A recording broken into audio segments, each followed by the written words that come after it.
tudo da Canção Nova em um só lugar. Canção Nova Play. Ó Senhor, fazei dar frutos o labor de nossas mãos. Ó Senhor, fazei dar frutos o labor de nossas mãos. Mais uma vez, só vocês, bem forte. Ó Senhor,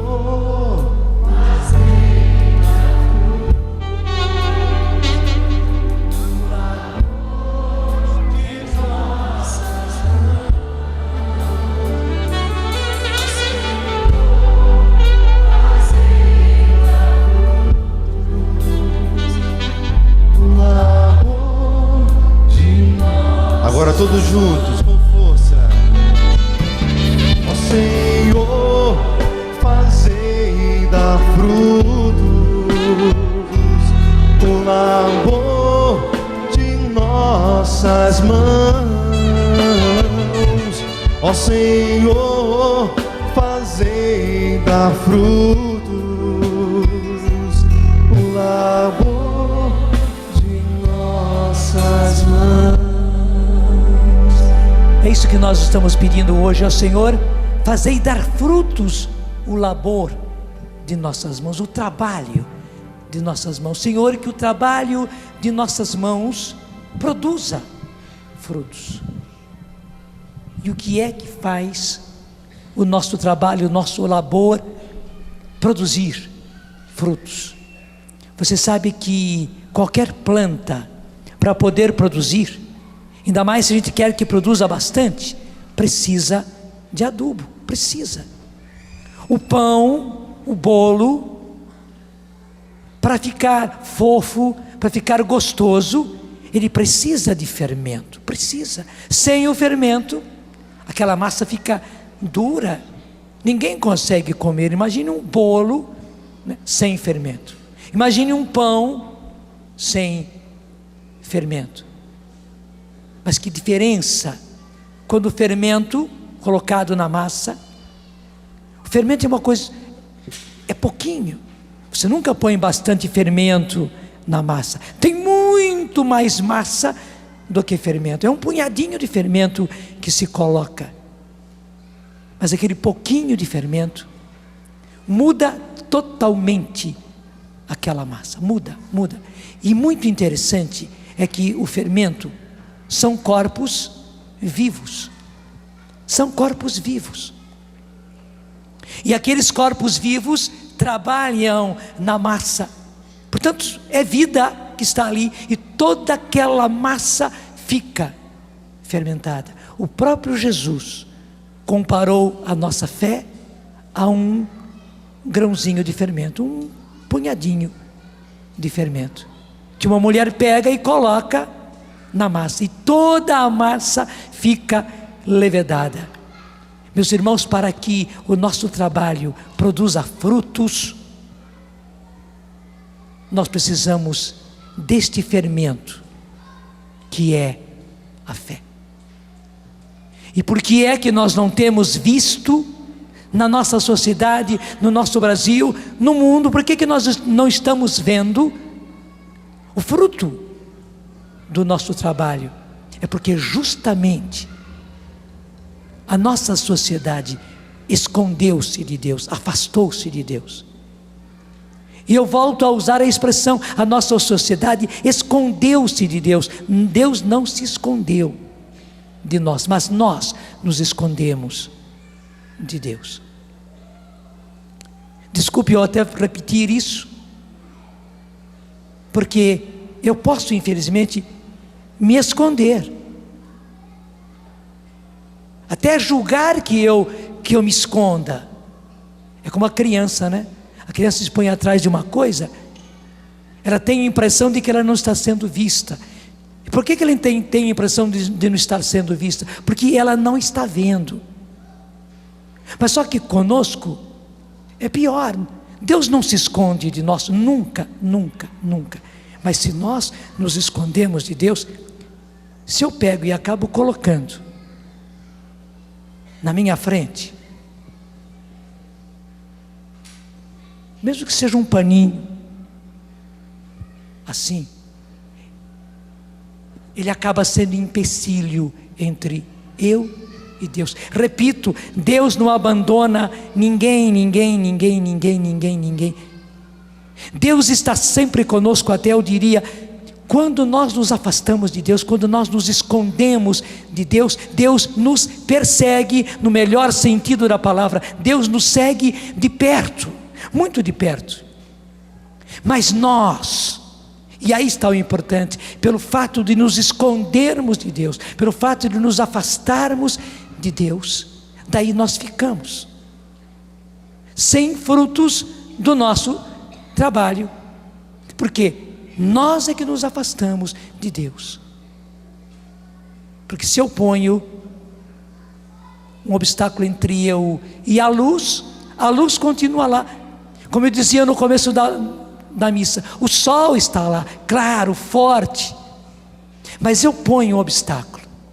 O sol continua a raiar do mesmo jeito, o sol está brilhando, a luz do sol está forte, como agora, né?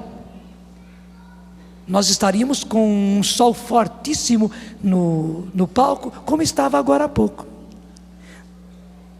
O que aconteceu? Apenas uma nuvem, daqui dá para ver direitinho, uma nuvem escura se pôs sobre o sol. O sol está lá, continua brilhando do mesmo jeito. Se a nuvem se afastar, o sol vai continuar chegando até aqui com os seus raios de luz. Mas porque a nuvem ficou na frente, não chega até nós. Meus irmãos, a humanidade não imagina o prejuízo que está tendo, como nós estamos nos prejudicando, como as pessoas da nossa casa, da nossa família estão se prejudicando, só porque eles se afastaram de Deus, como o Evangelho de hoje mostrou. Eu fiquei impressionado, especialmente com o final do Evangelho, mas veja, todo o Evangelho de hoje mostra uma atitude infeliz de incredulidade. Aquele povo, que era o povo de Nazaré, a terra de Jesus, analisaram Jesus, olharam Jesus apenas de maneira humana, sem fé nenhuma. Até porque fizeram isso? Porque eles estavam acostumados a ver Jesus, eles conheciam Maria, eles conheciam José é o carpinteiro muito conhecido na cidade, como os nossos mecânicos, né? Mecânico de automóvel, especialmente nas nossas cidades menores, todo mundo conhece o mecânico, porque todo mundo precisa do mecânico na cidade. Quando o carro tem problemas, a gente leva no mecânico, ainda mais se é um bom mecânico, todo mundo conhece. José era assim, então Nazaré inteira conhecia José, conhecia Maria e daí conhecia Jesus, e para eles Jesus era simplesmente filho de Maria e de José. Eles nem podiam imaginar que na verdade José não era pai de Jesus, era apenas por adoção, nem podiam imaginar. Mas quando Jesus começou a mostrar-se como o Messias, como filho de Deus, eles não acreditaram, porque estavam acostumados a olhar Jesus com olhos humanos. Daí as interrogações deles: de onde vem essa sabedoria e esses milagres? Não é ele o filho do carpinteiro? Sua mãe não se chama Maria? Seus irmãos não são Tiago, José, Simão e Judas, que eram os primos, os parentes de Jesus? E ficaram escandalizados por causa dele. E termina dizendo: e Jesus não fez ali muitos milagres, porque eles não tinham fé. Gente, que coisa impressionante, porque eles não tinham fé. Diz o Evangelho, Jesus não pôde fazer ali muitos milagres, não pôde fazer. Mas onde é que está o poder de Deus? Jesus não tinha o poder? Tinha. O poder estava em Jesus, mas o poder não atingia a eles, porque eles não tinham fé, porque a incredulidade deles estava entre Jesus e eles. Veja, eles colocaram justamente um tapume, uma tapadeira entre eles e Jesus. Está sim. Jesus estava lá com todo o poder, mas eles colocavam diante de Jesus a sua incredulidade, e por causa da incredulidade, porque eles não acreditavam, o poder de Jesus acabava não podendo fazer muitos milagres. Claro, Jesus tinha poder para fazer, tanto assim que fazia em muitos lugares, mas por causa da falta de fé, em outras palavras, por causa da incredulidade deles, o poder de Jesus acabava não atingindo a eles. Gente, é isso que está acontecendo com a nossa sociedade. Deixa eu dizer mais proximamente, é isso que está acontecendo com a nossa família. Deus está aí, Deus é Deus, Deus é Deus de todo o poder. Para Deus nada é impossível, nada é impossível. Mas infelizmente a nossa sociedade tem justamente colocado entre Deus e nós esse obstáculo da nossa incredulidade, da nossa falta de fé. Nós olhamos tudo de maneira humana,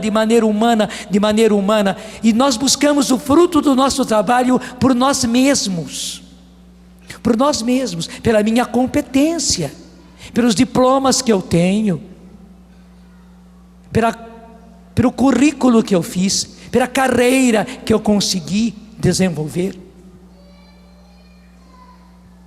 Só que infelizmente hoje todos nós estamos aí diante deste espetáculo, gente diplomada, gente formada, gente que já trabalhou, e já trabalhou em cargos, em posições de destaque, e com um retorno muito grande em dinheiro, em salário, em ordenado, mas que hoje está aí na rua da amargura, desenvolvendo subempregos, embora tenha diplomas. Eu não estou culpando diretamente essas pessoas, eu estou dizendo a nossa sociedade, a nossa nação. Nós somos um povo que colocou obstáculo entre nós e Deus. E vocês conhecem, por exemplo, aquele salmo, o Salmo 126. Se você tem aí a sua Bíblia, pega comigo, Salmo 126. Estou me lembrando agora, Salmo 126. Nas Bíblias, como a Bíblia, tradução da CNBB, que tem a numeração hebraica, é 127, mas você vai logo reconhecer esse salmo aí na sua Bíblia. Ele começa assim: se o Senhor não edificar a casa, em vão trabalham os que a constroem. Até algumas traduções dizem: em vão trabalham os pedreiros. Os pedreiros são pedreiros, talvez sejam bons pedreiros, como meu pai era pedreiro e bom pedreiro. Mas se Deus não edifica a casa, se não está Deus aí para edificar a casa, mas ele pode dizer: mas como é que Deus edifica? E um pedreiro sem fé, e não só um pedreiro, também um mestre de obra sem fé, um engenheiro sem fé, um dono de uma empreiteira, o dono de uma grande empresa de construções, essas grandes construtoras que existem, que constroem prédios, que constroem pontes, que constroem estradas, no seu orgulho, na sua soberba, na sua prepotência, podia dizer: mas como é que é esse negócio que Deus constrói? Se eu não construir a estrada, se eu não construir a ponte, se eu não construir o prédio, Deus vai construir, e até zomba de Deus. E se as pessoas não zombam de Deus assim diretamente, na verdade o orgulho delas, a prepotência delas, porque muitos são prepotentes, a vaidade delas, o afastamento de Deus, porque muitos até são indiferentes. É como se Deus não fosse coisíssima nenhuma. Quem faz sou eu. Quem construiu essa ponte, quem fez essa estrada, quem levantou esse prédio, fui eu, foi a minha empresa quem levantou isso, quem fez isto. Veja, eu estou falando agora de construção, de construtores, porque se trata de coisas grandes, e porque o Salmo fala: se o Senhor não edificar a casa, em vão trabalham os construtores, os pedreiros. Mas você pode aplicar isso para qualquer coisa, para qualquer coisa. todo o pessoal da área de saúde, médicos, enfermeiros, paramédicos, etc., no campo da saúde, e muitas vezes eles são cheios de um orgulho, de uma vaidade, de uma prepotência, agem apenas pela razão. Muitas vezes as pessoas da área da saúde, que são os grandes cooperadores de Deus para que haja vida e se destruam os efeitos da doença que não foi trazida por Deus, os efeitos da morte que não foi trazida por Deus. A Bíblia é clara para isso. Por isso os médicos e todos os que estão na área médica, na área da saúde, são os primeiros colaboradores de Deus, e Deus nos deu a possibilidade da arte médica, porque é uma arte, além de ser uma ciência. Deus nos concedeu isso, e Deus deu aos médicos e a todos os que estão na área médica, na área da saúde, todas essas possibilidades, para que Deus tivesse auxiliares, colaboradores nessa vida, porque o construtor da vida é Deus. Só que infelizmente muitas vezes aqueles que foram escolhidos, e até Deus deu capacidade, e Deus deu também condições para fazer os seus estudos e tirarem o seu diploma e exercer a sua profissão na medicina e em todas as coisas próprias da área da saúde. Deus concedeu essa possibilidade, só que infelizmente muitas vezes o orgulho, a vaidade, a soberba, não tem outros nomes, e desculpe, muitas vezes a burrice de pessoas assim, julgam que são eles que fazem tudo, com os seus exames, com os seus diagnósticos, com os exames cada vez mais sofisticados que nós temos, onde o ultrassom que nós fazemos, ficam aí, coisa comum, diante dos tipos de exames que existem hoje. Então essas pessoas acham que fazem tudo, diante das cirurgias que se podem fazer hoje, julgam que são eles que fazem tudo, até zombam dizendo: bom, se Deus não abrir a barriga, se eu não abrir a barriga, se eu não usar o bisturi, se eu não fizer a operação, Deus vai fazer. Infelizmente muitos deles são capazes de rir, de zombar. E se não zombam zombando, se não riem rindo, na verdade o procedimento é igualzinho àqueles de Nazaré, a terra de Jesus, onde na verdade Deus não entra aqui. Eu no meu consultório, eu no hospital, eu na sala de operação, eu nos diagnósticos, nos exames que eu faço, sou eu que faço. Deus não tem nada que ver com isso, porque se eu não fizer, quem é que vai fazer? Gente, a nossa sociedade está assim. Quantos e quantos na área da educação, os nossos professores, e os nossos professores mesmo porque fizeram mestrado é o curso próprio daqueles que, além de fazer a faculdade, fazem o mestrado para serem mestres, portanto para serem realmente professores, e alguns fazem também doutorado, porque não é todo mundo que na verdade é doutor. Doutor é aquele que, além de fazer a faculdade, como por exemplo a medicina, faz também mestrado para ser mestre e faz depois doutorado para se tornarem doutores. Não é todo advogado porque fez o curso de direito que já é doutor. Claro, nós costumamos chamar os médicos, os advogados de doutores, mas muitíssimos deles não são doutores. Doutores seriam se fizesse o mestrado, se fizesse o doutorado, daí seriam. Mas o que acontece é que aqueles que são realmente professores, e até pelo fato de terem feito o mestrado, de terem feito o doutorado, eles julgam que a educação e que o ensino é coisa deles. E se eu não ensinar, se eu não mostrar, se eu não fizer, que faça Deus para você ver. Eles até mesmo desafiam, que Deus faça para você ver. Desculpe, que burrice, meu Deus do céu, porque quem foi que te deu capacidade? Quem foi que te deu inteligência? Eu me lembro direitinho, me veio o nome dele agora, é claro, eu não devo fazer. Eu era padre novo, eu tinha cabelos pretos, né? Tinha cabelos pretos. Até esse grande médico, um grande oftalmologista de São Paulo, com o qual inclusive eu me consultei mais de uma vez. Ele tinha um filho dele no nosso colégio, o Liceu Coração de Jesus. Mas meu Deus do céu, aquele médico era um poço de orgulho, de vaidade. Até o porte dele mostrava, o jeito dele falar, o jeito dele proceder. Era um grande médico, que trouxe grandes avanços à medicina no campo da oftalmologista, dos olhos. E eu, como tive sempre problema com os olhos, né, mais de uma vez eu me consultei com ele.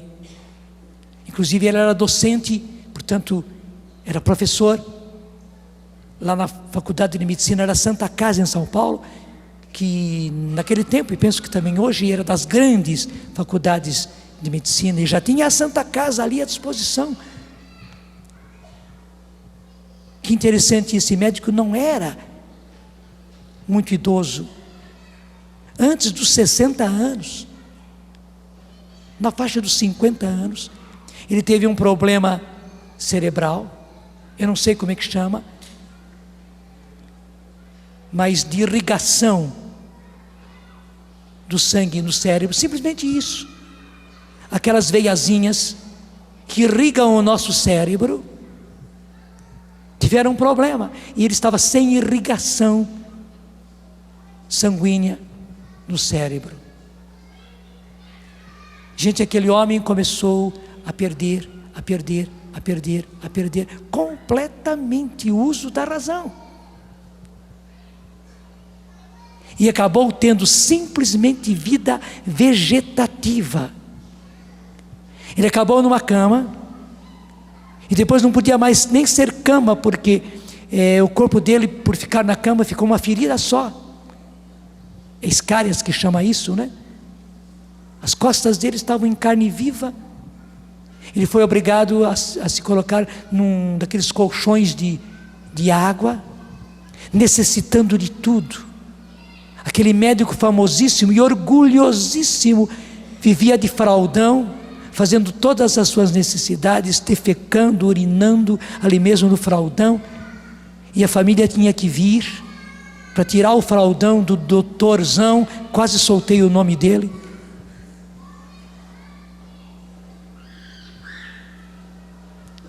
Que nem as próprias necessidades biológicas ele era capaz de fazer para dar banho naquele homem. Ele era grandão, fortão, e depois, por ter ficado muito tempo na cama, ele foi engordando, porque se alimentava, porque o corpo dele estava perfeito.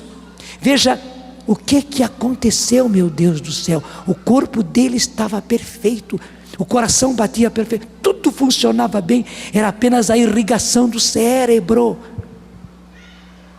Faltava um pouquinho, e nem é muito, porque não é muito sangue que pega o nosso cérebro, mas aquela irrigação necessária. É necessário, eu acabei de dizer. Se falta aquela medida de irrigação do cérebro, acontece como ele. O cérebro está aí, mas ele não funciona. Então aquele homem que se alimentava e se alimentava bem, ele só tinha vida vegetativa, ele não tinha mais nenhuma outra função, não fazia mais nada, né? Então aquele homem foi engordando e ficando pesadíssimo. A família tinha o maior trabalho para dar banho e tudo mais, enfermeiros e enfermeiras cuidando dele de dia e de noite. Ele demorou muitos anos, dando o maior trabalho. Eu sei que a família dele amava e amou, mas ele deu um trabalho, anos e anos a fio. Onde é que foi parar todo o orgulho daquele homem? Meu Deus do céu, você está me entendendo? Eu falei dele, eu falei da área médica, porque é uma coisa que porque salta diante dos olhos, mas eu posso dizer isso de qualquer um, gente. Dos engenheiros e mestres de obras, mas também dos pedreiros, como era o meu pai. Dos grandes engenheiros mecânicos, mas também dos mecânicos que trabalham consertando os nossos carros com as mãos e a roupa toda suja de graxa e de outras coisas. Nós nos tornamos uma sociedade, nós nos tornamos uma humanidade orgulhosa, que acha que pode fazer tudo. Nós nos tornamos também pais e mães de família, de tal maneira orgulhosos, ou irracionalmente orgulhosos, que julgamos que podemos educar os nossos filhos sem Deus, sem igreja, sem oração, sem sacramentos, sem missa, sem primeira comunhão. Mas se há batismo, se há primeira comunhão, se há casamento na igreja, é só para fins sociais, porque todo mundo faz e é bonito. Então o filho e a filha faz primeira comunhão, foi batizado porque tem que ter padrinho, vai casar na igreja porque afinal das contas é bonito, e igreja, e tapete, e flores, e vestido de noiva, e festa, fotografias, e hoje não é só fotografia, e vídeo e tudo mais. Mas no restante, Deus lá e nós cá. Se a gente não se vira, nada acontece. A nossa sociedade ficou sem Deus. E quando digo sociedade, gente, não é longe de nós não, é pertinho de nós, é também na nossa casa, é dentro da nossa casa. Hoje o Senhor está falando cara a cara conosco e dizendo: onde é que eu fiquei na sua vida? E depois que a nuvem se pôs entre mim e você, daí você começou a reclamar. Eu estou brilhando atrás da nuvem e você reclamando, e você até mesmo blasfemando contra mim, numa revolta contra mim, e eu não te fiz nada, pelo contrário, fiz muito na sua vida, fiz tudo na sua vida, e não fiz nada de mal para você. É você que foi se afastando, você que foi colocando, e não foi apenas uma nuvem, não, você pôs realmente uma barreira, você construiu uma muralha entre eu que sou Deus e você, e agora você fica reclamando, agora você vive batendo na muralha em vão, e vai ser em vão, meu filho, vai ser em vão, minha filha. Não adianta, não é que eu fugi de você, eu continuo presente do outro lado da muralha, eu continuo brilhando do outro lado da muralha, eu estou aí de braços abertos, com graça, com bênção para você, para todos os seus. Mas você construiu uma muralha, e agora veja, enquanto você não derrubar essa muralha, você foi livre. Eu não tenho direito, porque eu abri mão disso.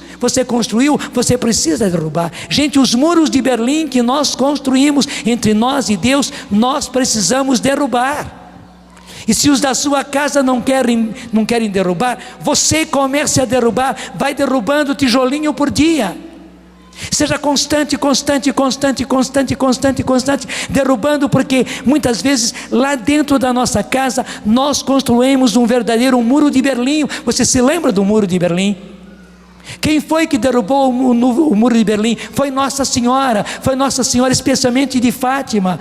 Foi o Papa João Paulo II, com a sua devoção mariana, com a sua insistência, com o rosário que ele rezava.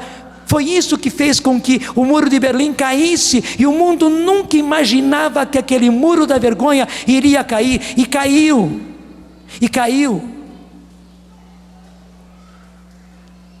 E é preciso que você faça a mesma coisa. Foi construído um muro da vergonha entre a sociedade brasileira e Deus, e enquanto a sociedade brasileira não derrubar esse muro da vergonha, a situação não vai mudar. Mas não vamos falar em geral não, vamos trazer para o particular. Claro que nós sofremos as consequências da nossa sociedade, sofremos. Mas assim como, se cada um varre e limpa a frente da sua casa, se cada um varre a calçada na frente da sua casa, e mais ainda, se cada um faz um jardim, planta árvores na frente da sua casa, a rua inteira vai ser limpa, a rua inteira vai ter árvores, a rua inteira vai ser florida. Então é preciso começar pela minha casa. Eu e minha casa serviremos ao Senhor. Eu e minha casa serviremos ao Senhor. Comece por você, derrube o muro da vergonha que foi colocado, e você vai ver, você vai ser o primeiro a verificar os efeitos, os frutos inclusive do seu trabalho.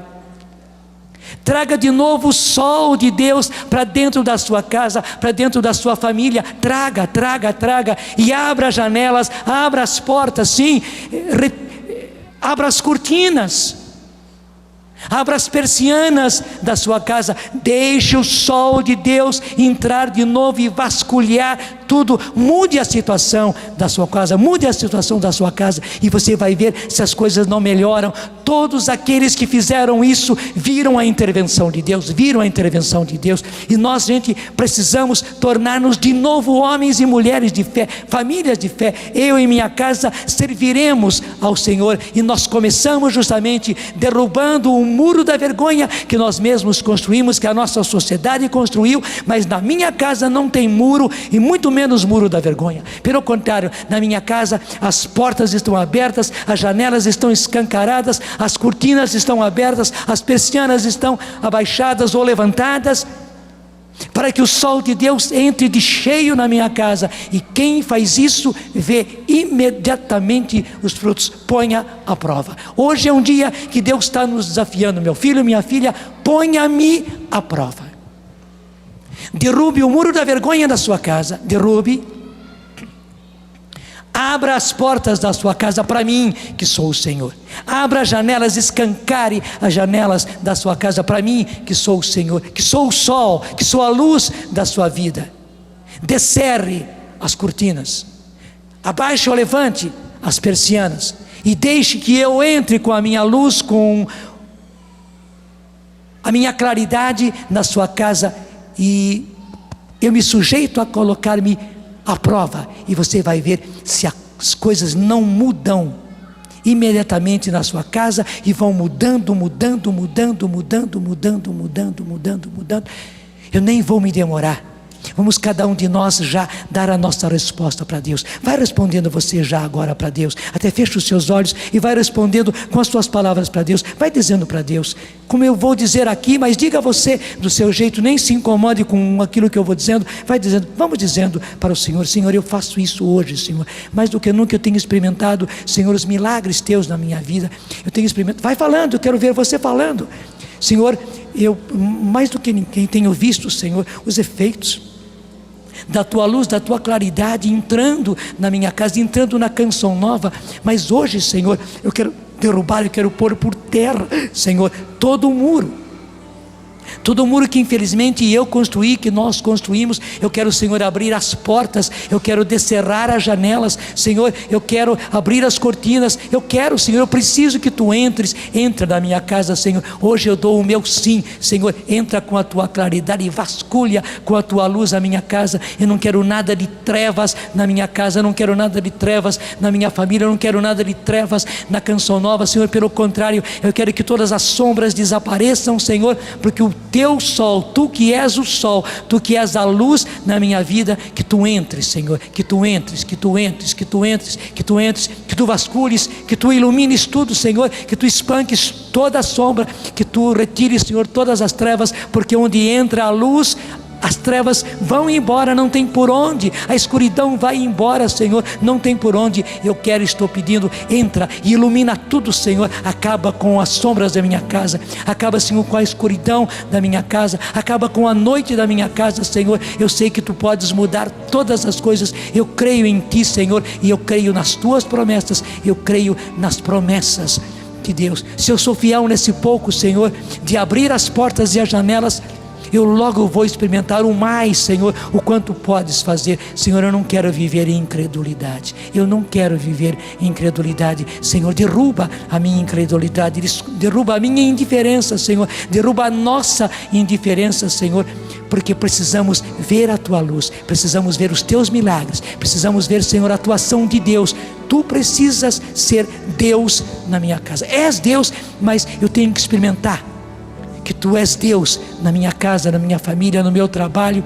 Obrigado, Senhor, porque eu tenho experimentado, mas eu quero hoje abrir mais ainda, para experimentar mais ainda os efeitos do teu poder, da tua bondade, do teu amor na minha vida, na minha casa. Você respondeu para o Senhor? Respondeu para o Senhor? Você viu que eu nem consegui ir para a frente do Salmo, né?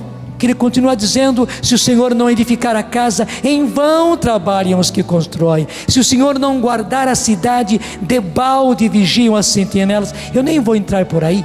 Gente, a violência nas nossas cidades todas, não é apenas nas grandes cidades, nas metrópoles, como diz o documento da CNBB, não é só.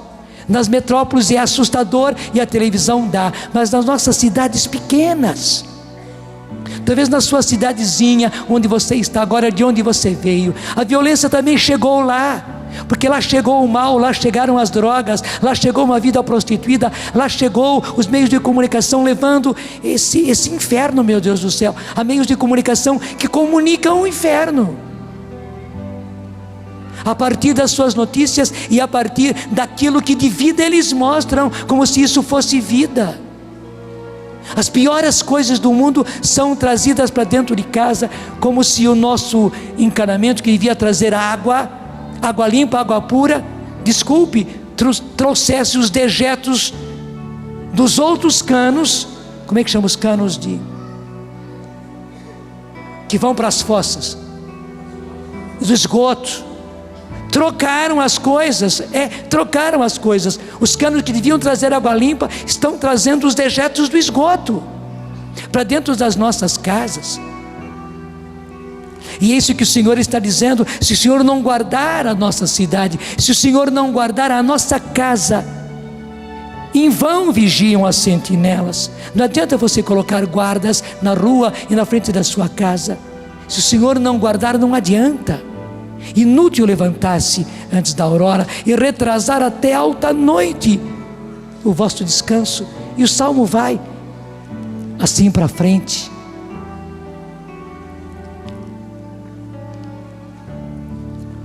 Me deram a notícia e eu fiquei assim, contente e comovido. Tem um casal aqui bem na frente. Vem cá os dois, faz favor. Ele e o seu Geraldo tem 82 anos. Ele já esteve aqui, veio mais uma vez. Ela, a dona Gertulina, tem 80 anos. Eles são de Pindamonhangaba. Um minutinho só. Eles estavam vindo. Manda alguém para atender-o lá, faz favor. Eles estavam vindo de carro de Pindamonhangaba para cá, mas o carro quebrou no caminho, né? O que eles fizeram? Eles deixaram tudo no carro, pegaram um ônibus e vieram para cá. É uma coisa simples, né? É uma coisa muito simples, mas é de fé assim que nós precisamos. Obrigado por isso. Deus abençoe o Senhor. Obrigado. Eu é que digo, Deus de Pai, façam sempre isso. O carro é bom, é muito bom, mas se não tem carro, primeira vez que enguiçou. É a primeira vez que enguiçou, disse ele. E aí eu empurrei na garagem, as roupas estavam tudo no carro, nós fechamos a porta e tivemos de ônibus. Nem a roupa do carro não tiramos. Está vendo? O carro estava ali, ele mesmo empurrou, né? 82 anos. Né? A roupa ficou no carro, não mexeu nada, está tudo no carro do jeito que estava. Pegaram o ônibus e vieram para cá. É desse jeito. Deus de paz. Amém. Nós vamos na canção nova. Deus de paz, estão aqui. Muito obrigado. É assim, gente. Eu mostrei um exemplo do meu lado direito. Vou mostrar um outro exemplo do meu lado esquerdo. Onde é que está o Eugênio Jorge? Eugênio, dá um cheguinho aqui. Está lá atrás. Eugênio, dá um chego aqui. Porque eu me lembro do Eugênio quando o Eugênio era magrinho. Bem magrinho. Não estou gozando de você não. Eu não sou o Nelsinho Correia. Mas me lembro bem. Quando num rebanhão, o Eto veio e me apresentou o Eugênio. Depois disso, vamos dar emprego para esse menino, porque ele realmente era menino, era bem jovem mesmo, porque o Eugênio, assim como voluntário, começou a trabalhar lá no Davi, naqueles tempos, nos anos 80, né, Eugênio? Verdade. No final dos anos 70 ainda, né? Trabalhando lá no Davi, duplicação de fita. Claro, ele não fazia os trabalhos assim de técnica. O trabalho duro de carregar caixa, né, de pegar as caixas, levar lá para o pessoal com as fitas, E o Eto, com olho clínico, viu o trabalho do Eugênio e sabia que o Eugênio estava sem trabalhar e tal, e disse: padre, vamos dar emprego para o Eugênio. E demos. O Eugênio veio trabalhar com a gente, veio trabalhar no Davi, aqui, e logo o Eugênio aprendeu. O Eugênio vivia de fone de ouvido, né, escutando as minhas palestras, e ficava até com dó do negão, né? Porque o dia inteiro ele estava de fone de ouvido, ouvindo as minhas palestras, para fazer todos os programas de rádio, para fazer todas as correções, depois passar nas matrizes, e depois isso ir para a duplicação, e produzir as fitas cassetes, e os programas de rádio ir para as outras rádios, e assim para frente. Esse negão que eu falo é carinhoso, ele sabe disso, que é desde quando ele era jovem e magro, né? Então um dia o negão chegou no meu escritório, dizendo: padre, eu estou numa dificuldade, porque a fábrica nacional de vagões, que é a grande indústria, ainda hoje, de cruzeiro, Agora maior ainda. hoje maior do que naquele tempo, né? Está me chamando. O senhor sabe que eu sou arrimo de família, e eu não sei o que eu faço. Se eu vou para a fábrica, ou se eu fico na Canção Nova. Conta você mesmo, negão, que é melhor você contar. É mesmo. Eu tinha feito um curso no Senai de torneiro e ajustador mecânico. Então eu tinha me preparado para ser metalúrgico.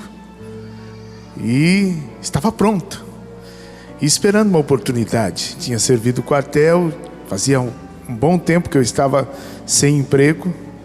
Foi quando a Canção Nova me chamou, e logo em seguida me veio o convite para ir também trabalhar na FNV, hoje OSP Maxion, que era a sensação. Todos queriam trabalhar naquela fábrica porque o salário era muito bom, e eu era arrimo de família, como o senhor disse. A segurança era muito grande. Um amigo meu muito influente lá levou um currículo meu e conseguiu que eu pudesse entrar. Já tinha arrumado entrevista, tudo, e eu estava aqui mais como voluntário do que como funcionário mesmo. Foi quando eu disse para o padre que eu tinha sido convidado, e era o que eu mais queria, e minha família mais precisava, porque naquela época, né, padre, quando chovia, nós todos de lá de casa saíamos fora de casa, porque se ficasse dentro de casa molhava mais do que se saísse para a rua. Era tanta chuva, caía, porque dentro de casa caía de bica, né? Muita água, o telhado era muito velho, não tinha laje, as madeiras todas podres. Então meu sonho era ajudar a minha mãe a colocar um telhado novo, a construir mais um cômodo, porque nós tínhamos um cômodo de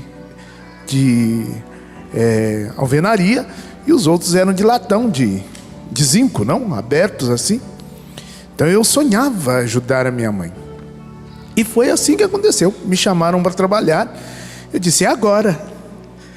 E vim conversar com o padre e disse: padre, bom, acho que chegou a hora, né? Eu estou sendo convidado para trabalhar. E o salário que me ofereciam era simplesmente 10 vezes mais do que a Canção Nova podia me pagar. Mas o meu coração não estava em paz. Aí então eu conversei com o padre e disse: eu preciso ir, mas eu estou assim. E o padre então me disse as palavras que eu precisava ouvir. O senhor agora fala. Eu disse para Eugênio: Eugênio, realmente a Canção Nova não pode, e dificilmente poderá dar um salário mais alto para você. Na fábrica você vai ganhar muito mais.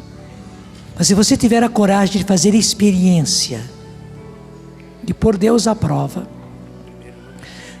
de pôr Deus em primeiro lugar, Ele está mais lembrado do que eu. Com o salarinho que você vai ganhar aqui, da Canção Nova, você vai ajudar a sua mãe, você vai ser arrimo de família, você vai fazer progredir a casa da sua mãe, da sua família, você vai conseguir se casar, constituir a sua família, e nada vai te faltar, só com um dinheirinho pequeno que você tem. Você vai fazer experiência que esse dinheirinho, né, vai se multiplicar nas suas mãos. Eugênio, você vai olhar uma hora assim e não sabe de onde veio. mas que você vai conseguir fazer tudo o que tem que fazer, você vai conseguir, né? Mas eu disse para ele, mas você é muito livre. Claro, a fábrica vai te pagar muito mais, a decisão fica para você, né? Vai, se apresente, a decisão é sua, vai com Deus, Deus te abençoe, meu filho. E o que aconteceu? Bom, eu tomei o fermento da fé, confiei no Senhor e lancei o fermento na massa. Confiei. Não fui naquele dia na entrevista, perdi a entrevista, e aí não haveria outra, e decidi, chegando em casa, partilhei com a mamãe, minha mamãe, e disse para ela tudo o que estava acontecendo, e ela disse, o que o seu coração está dizendo, meu filho? Eu disse, mãe, meu coração está dizendo que eu devo ficar na Canção Nova. Parece loucura. E todos os meus amigos, as pessoas que me conheciam, que sabiam que eu esperava por aquele emprego, disseram, é loucura. E disse, então eu fiquei louco mesmo. E eu então decidi ficar na Canção Nova, naquele tempo, jovenzinho ainda, já estava namorando, sonhava em casar, em constituir família, e apostei no Senhor contra toda expectativa.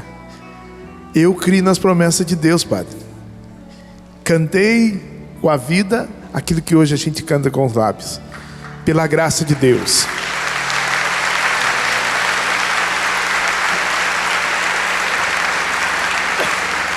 O que aconteceu é que em poucos dias começaram a acontecer as coisas mais lindas que eu já pude presenciar na minha vida. Não sei de onde vinha, mas eu comecei a ganhar. Pessoas começaram a aparecer e dar madeira para colocar na minha casa, telha. Luiz Paulo, o Eto mesmo, tantos outros amigos foram se juntando. Homens para trabalhar, para fazer a laje da minha casa. Fizemos a laje da casa juntos, pessoas que foram lá nos ajudar. Eu lembro que a minha mãe fez uma buchada. Como é que chama aquele dobradinha, né? Isso. Porque nós não tínhamos nada para dar, mas o que tinha, o bucho era barato, né? Então ela comprou um bucho, uma lata de massa de tomate e fez aquela buchada. Estava até gostoso, com angu. Angu, vocês sabem que é angu, né? Polenta, né? E o pessoal comeu feliz, e nós fizemos juntos aquela laje. Depois aconteceu, Padre, que choveu. No dia que colocou a laje, choveu tanto que vazou tudo o cimento e a areia da laje. Mas nós estávamos felizes assim mesmo, porque nós tínhamos ganho o telhado também, as telhas. Então mesmo que a laje ficasse meia parangolé, né? Depois colocando o telhado ia ficar bem. E realmente ficou maravilhoso. Deu tudo certo, construímos mais um cômodo. A casa da minha mãe ficou uma gracinha, e ela ficou muito feliz. Mas não parou aí. De lá para cá, foi bênção, sobre bênção, sobre bênção, sobre bênção. Tem sido bênção sobre bênção. Eu tenho minha casa, meus filhos, minha esposa, 5 filhos. Eu tenho, o Padre está perguntando, quantos filhos? 5 filhos. Filhos abençoados, a bênção, a grande bênção da minha vida. E nada nos falta. Às vezes eu até falo para o Senhor, Senhor, não para de me dar muita coisa, porque senão eu fico com vergonha. Qual foi a última coisa que você ganhou? O Padre está perguntando qual foi a última coisa que eu ganhei. Eu estou com vergonha. Mas eu ganhei um carro esses dias.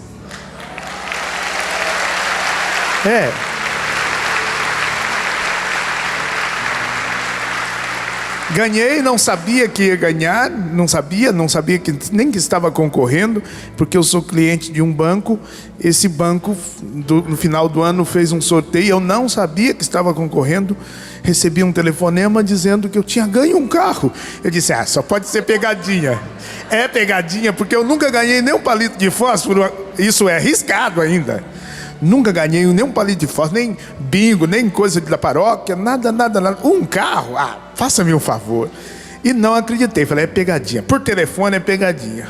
Só vou acreditar indo ao banco. Não é que eu cheguei ao banco e realmente estava lá o meu nomezinho, Eugênio Jorge da Silva, um alto.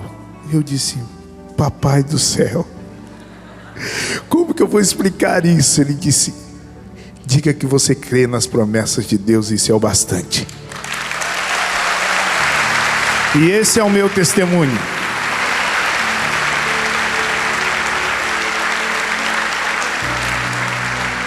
E digo mais, Padre, não é porque mereço, é porque Deus é misericordioso e generoso para todos aqueles que creem nas suas promessas. Louvado seja Deus. E eu, pode aplaudir, pode aplaudir.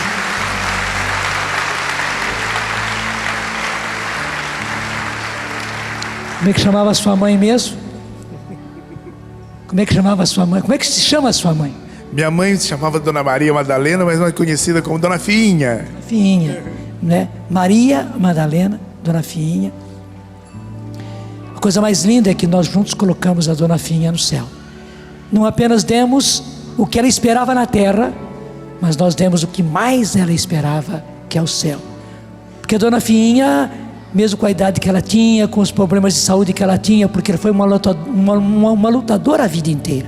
O Eugênio sempre conta que até fome eles passaram, né? A mãe dele trabalhava fora, como doméstica, né? E eles só esperavam a mãe voltar de tarde, e às vezes era bem já noite entrando, para trazer a comida que a patroa deixava que ela trouxesse para casa, porque era a única refeição que eles tinham no dia. Muito tempo foi assim. Na verdade, ela raspava os pratos, os restos que sobravam dos patrões, e juntava num saquinho plástico e trazia tudo o que sobrava. Às vezes ela ficava torcendo para que não comessem tudo, porque ela trazia esse saco. Quando tinha o suficiente para todos nós, era ela e mais 5 irmãos, a gente comia aquela comida que vinha. Mas quando não era, então ela trazia o saquinho, aí fazia uma sopa, às vezes até bem ralinha, com aquele resto de comida que juntava dos pratos. Ao invés de jogar para os porcos, para a galinha, ela levava para casa num saquinho plástico e fazia aquele sopão. E era bom, sabe? A gente ficava muito feliz.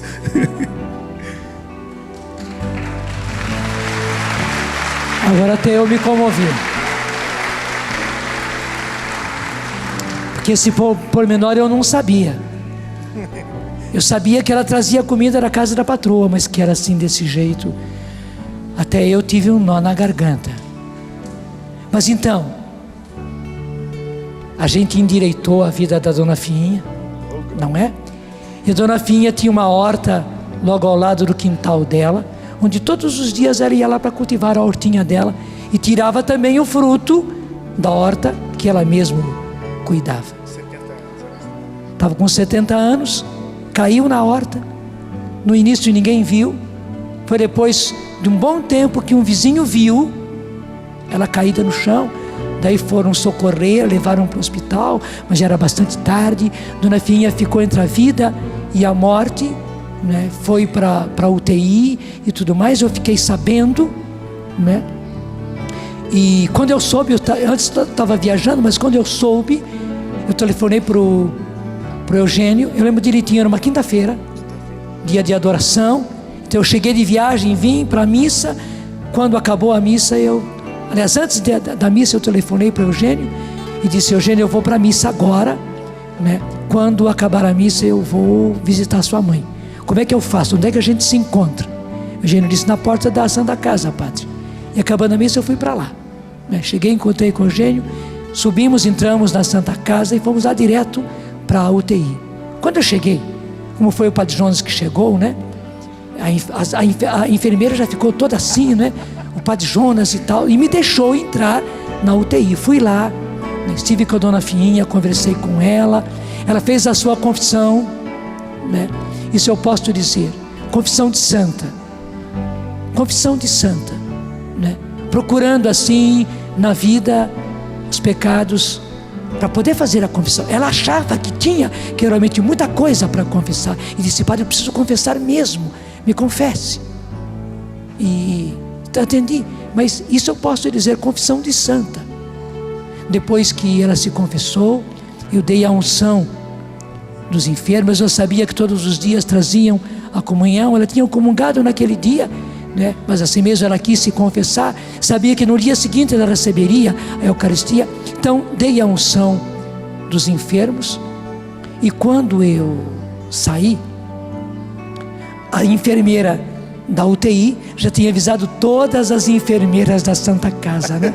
Estavam todas elas ali para receber um cumprimento, um abraço, uma bênção, até uma espécie de grupinho de oração a gente fez, né? Rezamos juntos, eu dei uma bênção, e com isso as portas da UTI, gente, ficaram escancaradas. Todas as enfermeiras e o Eugênio, vou entregar. E o Eugênio viu lá no fundo o leito da mãe dele. E a dona Enfinha era inconfundível, né? Era uma negona linda, né? Ele viu, o Betão estava junto, né? O Eugênio pegou o Betão pela mão, atravessou porta atrás de porta, as enfermeiras nem viram. E ele chegou, esteve com a mãe alguns minutos e tal, fez tudo o que devia fazer. Ainda disse: mamãe, amanhã eu vou para uma viagem missionária, que era sexta-feira, né? O dia seguinte, então eu vou, quando eu voltar a senhora vai estar melhor, né? Mas eu vou. E a mãe dele abençoou o Eugênio: vai com Deus, meu filho, e tal, e tal, e tal, e tal. O Eugênio voltou e as enfermeiras nem viram, né? Quando nós nos despedimos e fomos embora, né? O Eugênio me contou a aventura que ele fez. Gente, naquela madrugada, né? O telefone chamava que o Eugênio viesse, porque a mãe dele estava falecendo. Quer contar a você? É isso mesmo. Quando foi na madrugada seguinte, contra toda expectativa, porque o médico tinha dito que ela sairia da UTI no dia seguinte, porque ela estava muito bem. Mas na madrugada ela teve uma outra embolia, e a dessa vez mais violenta, estourou uma veia e o coração parou. Aí me ligaram, eu fui para lá, e eu ainda encontrei minha mãe assim, com o corpo quente, e parecia que estava dormindo, e uma lágrima que saía do olho da minha mãe. E eu estava ali sozinho com ela, mas entendi o projeto, o plano de amor de Deus em tudo que tinha acontecido na noite anterior. Não sei se o senhor sabe, eu acho que eu não tive tempo de contar ao senhor, mas no dia anterior, não querendo importuná-lo, porque sabia que era quinta-feira de adoração, sabia que o senhor tinha chegado de viagem, eu já tinha buscado ajuda, tinha buscado o padre, o pároco da minha mãe, porque ela era muito querida na paróquia, muito ativa na paróquia lá da Vila Batista, e eu já tinha procurado o padre para ir visitá-la e fazer a confissão e tudo, porque ela tinha pedido. Mas naquele dia o padre, assim, 15 minutos antes do senhor ligar, o padre me deu a resposta dizendo que naquela hora, naquele dia, naquela quinta-feira, ele não poderia ir porque ele tinha assumido outros compromissos, mas que na manhã seguinte, logo cedinho, ele estaria lá para atendê-la, um padre muito amigo. E eu disse: então tá bem. Só que minha mãe era legionária do coração de Jesus, do apostolado de oração. E a promessa do apostolado de oração é que aqueles que são do apostolado não morrem sem a confissão, sem a comunhão, sem a unção dos enfermos. E aí então eu entendi perfeitamente. O padre não poderia ir, mas contra toda expectativa. Vocês imaginem, quando eu recebi o telefonema do padre Jonas, eu fiquei assustado, mas não associei uma coisa a outra. Porque eu falei: mas o padre Jonas ligando, ele com tantas coisas que tem para resolver, tanta correria, se preocupando com minha mãe, porque ela até estava bem, mas é que Deus sabia que ela precisava daquele encontro, daquela confissão. E foi o sinal maravilhoso do milagre do amor de Deus. Nós experimentamos e temos experimentado milagres, e um deles foi esse, padre. E na verdade, não apenas Deus cumpriu tudo aquilo que eu disse ao Eugênio, né? Ele reformou a casa da mãe dele, como ele contou. A mãe dele ficou contentíssima. O Eugênio encaminhou os irmãos dele, o Eugênio se casou, não é? E que bonito o casamento do Eugênio, eu lembro muito bem do casamento do Eugênio com a Marta, né? Veio o primeiro filho, o segundo filho, já faz 15 anos, né? Segundo, terceiro, o pessoal começou a dizer, Eugênio, vai devagar, né? Quarto filho, ficou um bom tempo, já são 5 filhos, por enquanto, né? Ele está dizendo, nós queríamos 7. É pena que minha esposa não pode mais ter filhos agora, mas nós desejávamos pelo menos 7. né? Deus cumpriu as promessas que tinha feito o Eugênio, e mais do que isso, Deus, além disso, deu garantidamente o céu para a mãe dele. Eu tive a graça de fazer assim: Dona Fiinha, pode passar. Assim como Eugênio varou, viu as portas abertas da sua mãe lá, e varou tudo e chegou, foi o que eu fiz, graças a Deus. Uma das minhas grandes alegrias. Dona Fiinha, olha a porta do céu aberta, pode entrar. E realmente ela entrou. Ela entrou. Eu creio nas promessas de Deus. Eu creio nas promessas de Deus. Eu creio nas promessas do meu Senhor. Eu creio nas promessas de Deus. Eu creio nas promessas de Deus. Eu creio nas promessas do meu Senhor. Se sou fiel no pouco, Ele me confiará mais. Se sou fiel no pouco, meus passos guiará. Se sou fiel no pouco, Ele me confiará mais. Se sou fiel no pouco, meus passos guiará. Eu creio na misericórdia de Deus. Canta comigo. Creio na misericórdia de Deus. Creio na misericórdia de Deus. Tudo da Canção Nova em um só lugar. Canção Nova Play.